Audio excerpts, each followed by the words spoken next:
everyone, and welcome to OHSCA Interviews. I'm Vincenzo Calla, and I'm your host for today's episode. Today, I'm happy to have with me the MP for Wellington, Halton Hills, the Honourable Michael Chong.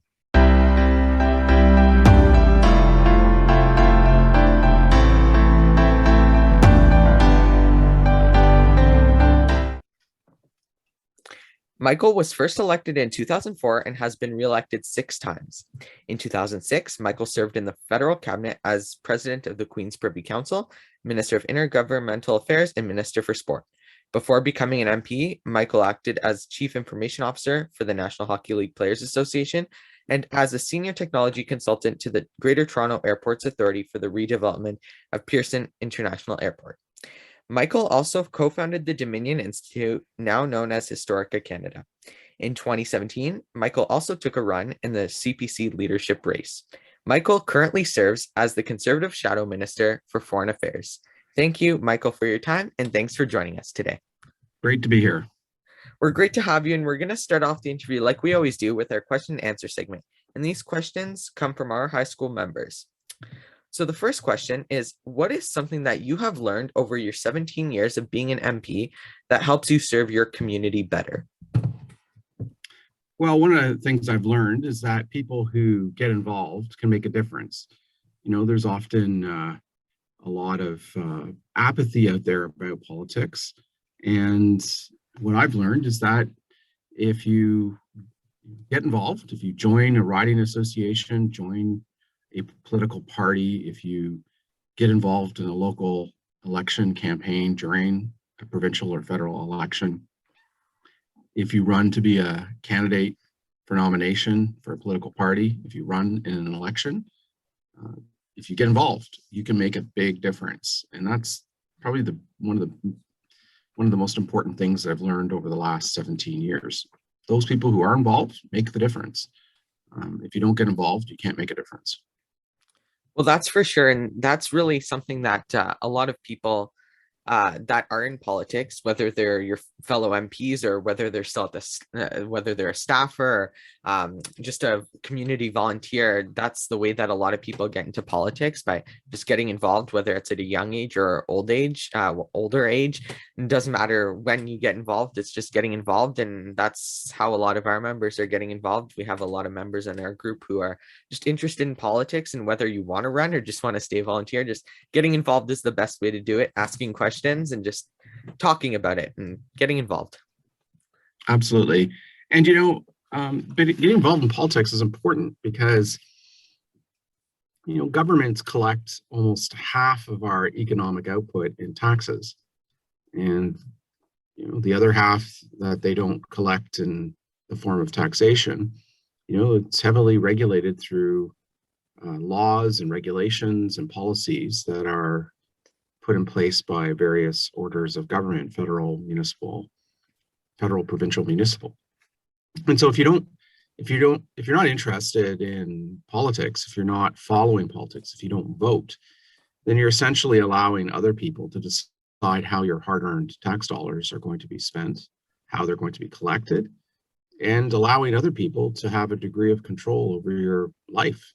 And so that's why I think it's important for us as citizens across the country, to be engaged, to follow politics, and to, at minimum, take the time to vote in elections. And especially as we saw throughout these past couple of years now over COVID, government plays a giant role in our lives. And by voting, like you said, and by getting involved, you get to play a role too in trying to figure out what government you're going to be voting for and how your lives will be essentially impacted by the government, who does play a role in our lives greatly. And just an ending note, politics isn't just about the going into parliament and fighting and all that sort of thing. It's just community service too, just volunteering in politics. And your job as an MP, it's just serving the community in whatever way you can as a parliamentarian, just like a doctor serves their community with health and that sort of thing, just sort of representing and serving your community. That's right. So we're going to go into the next question. And this question is from Brandon in Ottawa, and he just has a little thing that he sent me before to sort of lead up to the question. So with the recent political climate internationally regarding Taiwan, with nations such as Lithuania becoming more open to cooperation with them. Do you believe it's time for the Canadian government to open more dialogue and cooperation opportunities with the Taiwanese government? This comes from Brandon Yes, in I do Ottawa. think there's opportunities for closer cooperation between Canada and Taiwan. We have been calling for some time for the Canadian government to advocate for Taiwan's inclusion at multilateral organizations like the World Health Organization and like ICAO, which is the international organization that governs airlines. In both cases, Taiwan has a lot to contribute. You know, when you look at, for example, the World Health Organization, Taiwan has been one of the world leaders in managing this pandemic. They were one of the first countries to track and identify the outbreak of COVID-19. They put in place effective measures to prevent the virus from spreading. They've been a key manufacturer of personal health protections, personal protective equipment for the pandemic. And they've also exported some of that to the rest of the world. And so I think we can all learn from what Taiwan has done to combat the pandemic. And that's why we've called on the Canadian government to advocate for Taiwan's inclusion in organizations like the World Health Organization. So those are some examples of where we feel that Canada more closely with Taiwan. Yeah, and I mean, especially the Canadian government, there's a lot that they can do to include, especially now going forward with foreign affairs. And as a foreign affairs shadow minister, you obviously look at some of these cases and look at the role that the Canadian government can play. And again, back to COVID, I mean, these past couple of years show the relationships that we have with different countries and different nations and different governments. And I think it's important that the Canadian government continues to work with the allies that they have and continue to work collaboratively with them and build on those partnerships that are just so important, like you were saying, with especially like Taiwan, who has done so much through the pandemic. That's right. I think there's Taiwan is a major economy. We think that the other area for cooperation is for Canada to advocate for Taiwan's inclusion in the Trans-Pacific Partnership. This is a big free trade deal that was recently negotiated between Canada and a number of countries in the Indo-Pacific region.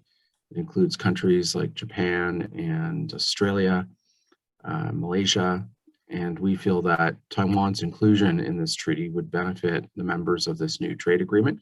Taiwan is a major manufacturer and designer of semiconductors, which are found in pretty much all products that we purchase today.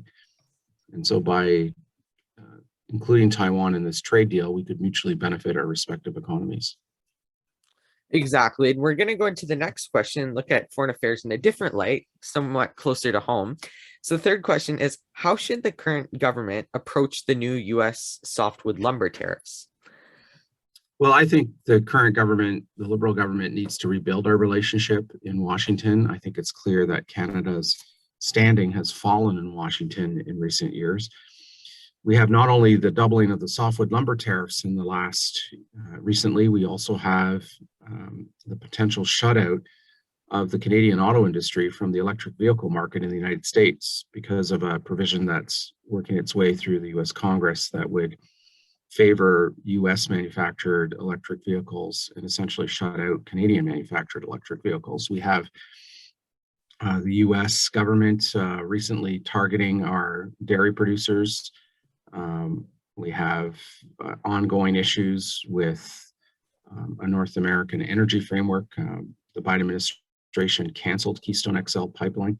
There's threats to shut down the Line 5 Enbridge pipeline from Michigan into Sarnia, Ontario.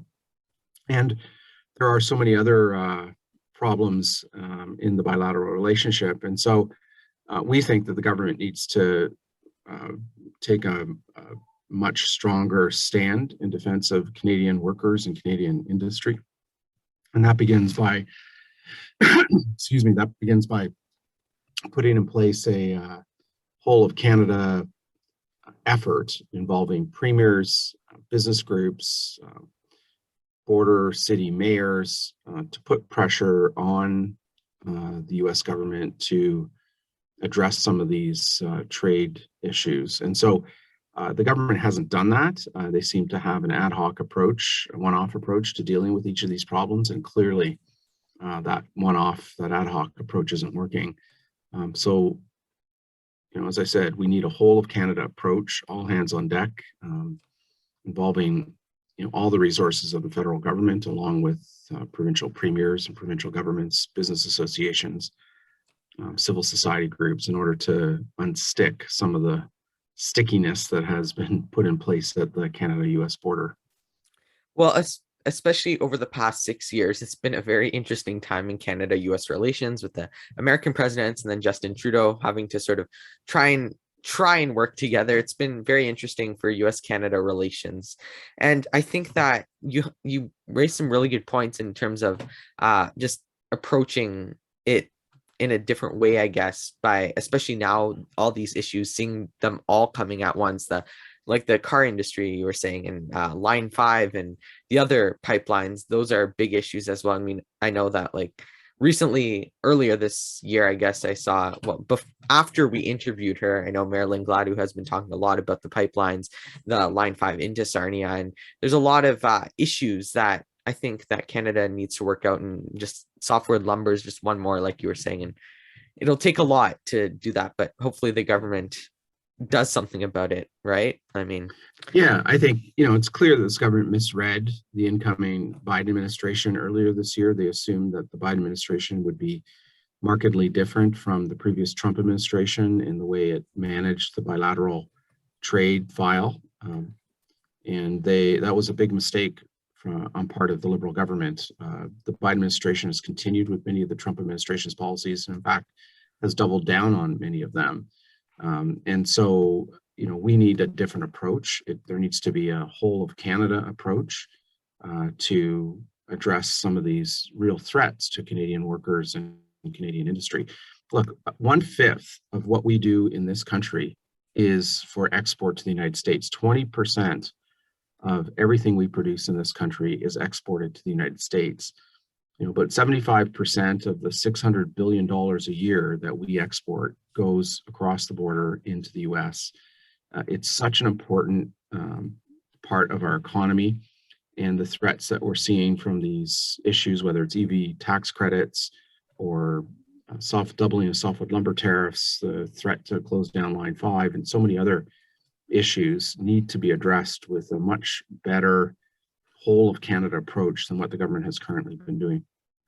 Definitely. And just, you're right about that. And we'll go into the next question. We are going to go into the next question now. So this one has a little intro to it too. So when you ran for the Conservative leader, you ran on a platform that included a carbon tax. So now the current CPC leader has a carbon pricing platform as well. I know in the past election, there was a sort of a smaller version of it, a different version of a carbon pricing platform. So what do you think that the Conservatives can do to be more serious about the environment while protecting our economy? And this one comes from Jack in Milton. Well, thank you, Jack, for the question. And good to see somebody on the show from Milton, Ontario, just south of where I live. I think that whatever Conservatives do, we have a lot to contribute to environmental policy.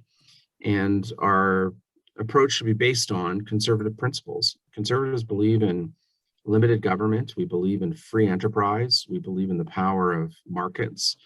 And we believe in lower taxes. And I think we can accomplish those things through smart environmental policy. A lot of the environmental policy that the Liberal government has put in place in recent years is very inefficient and comes at a very high cost per ton of emissions reduced.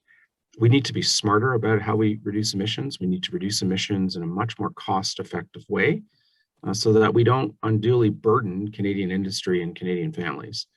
And so, my view is that principles based on the power of free markets, principles based on the power of lower income taxes, can drive a conservative agenda on climate change and the environment that accomplishes the two goals of not only reducing emissions, but creating prosperity and economic growth across all sectors of the economy and for all Canadians.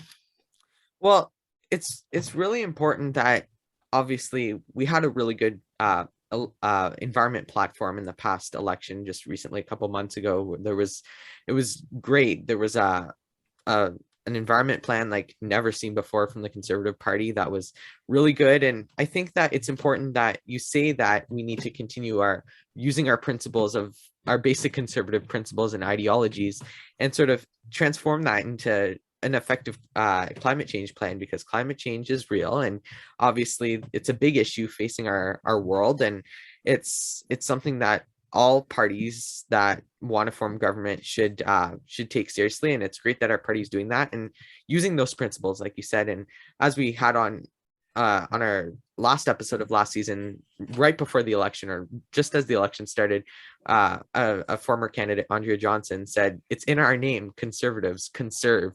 So it's just important that we conserve the environment while using our conservative platform to sort of bring it out and show it in a different way. Absolutely. Look, at the root of what it means to be a conservative is to believe in conservation of our environment, of our resources, and conservation of the beautiful natural heritage that we've inherited in Canada.